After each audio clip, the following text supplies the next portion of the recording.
বাসন্তীতে যে ঘটনা ঘটেছে, অষ্টম শ্রেণীর ছাত্রীকে ধর্ষণ করে খুন করা হয়েছে বলে অভিযোগ সামনে এসেছে। ধর্ষণ খুনের অভিযোগে দুজনকে গ্রেফতার করেছে পুলিশ। 9 জানুয়ারি থেকে নিখোঁজ ছিল বাসন্তীর নাবালিকা। গতকাল বাড়ির কাছে চাষের এই জমি থেকে বিবস্ত্র দেহ উদ্ধার হয় তার।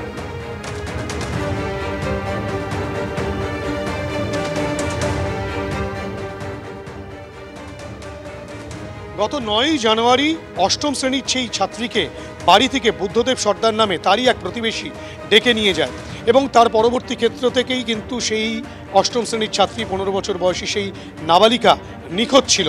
পরবর্তী ক্ষেত্রে গতকাল তার দেহ উদ্ধার হয় একেবারে বাড়ির খুব কাছেই একটি ধান ক্ষেত থেকে এবং তদন্ত প্রক্রিয়া চালিয়ে পুলিশ যেটা জানতে পেরেছে, বাসন্তী থানার পুলিশ, তার বাড়ির কাছেই একটি ফাঁকা বাড়ি রয়েছে, পরিত্যক্ত বাড়ি। সেই পরিত্যক্ত বাড়ির পাশের এই যে অংশ যেটা পুলিশের তরফ থেকে ইতিমধ্যেই ঘিরে রাখা হয়েছে, সেই জায়গাটাকে কর্ডন করা হয়েছে, সেখানেই কিন্তু সেই নাবালিকাকে খুন করা হয়।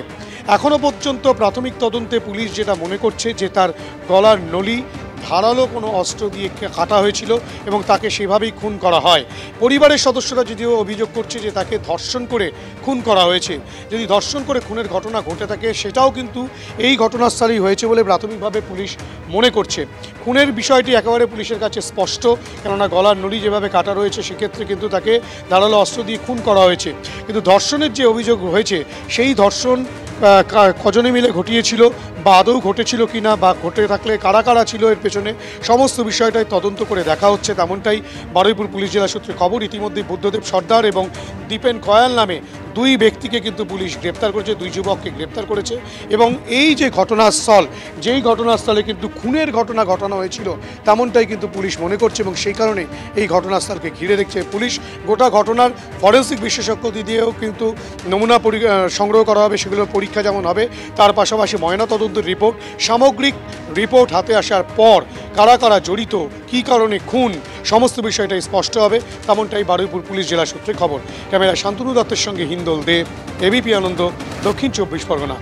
গোয়ালপুকুর ডোমকলের পর এবার পূর্ব বর্ধমানের কালনা ফের পলাতক বন্দী। পুলিশের চোখে ধুলো দিয়ে কালনা হাসপাতাল থেকে চম্পট দিল বন্দী। কয়েকদিন আগে আপনারা জানেন যে গোয়ালপুকুরে একেবারে পুলিশকে গুলি করে বন্দি পালিয়ে গিয়েছিল এবং তারপর এনকাউন্টার করা হয়। সেই ঘটনা রেশ কাটতে না কাটতে এবার পূর্ব বর্ধমানের কালনায় পলাতক বন্দি। বাইক চুরির অভিযোগে গ্রেফতার সুজয় মল্লিক। শৌচাগারে যাওয়ার নাম করে চম্পট দেয় সে। পুলিশের নজর এড়িয়ে পালালো বন্দি কিভাবে, এইটাই হচ্ছে এখন সব থেকে বড় প্রশ্ন। যে ঘটনা ঘটেছিল উত্তর দিনাজপুরের গোয়ালপুকুরে, যে ঘটনা মুর্শিদাবাদের ডোমকলে ঘটেছিল, ডোমকলের ক্ষেত্রে তো অভিযোগ উঠেছিল তৃণমূল নেতার বিরুদ্ধে বন্দি ছিনতাইয়ের চেষ্টার, আর সেই ঘটনা এবার দেখা যাচ্ছে ঘটছে পূর্ব বর্ধমানের কালনায়।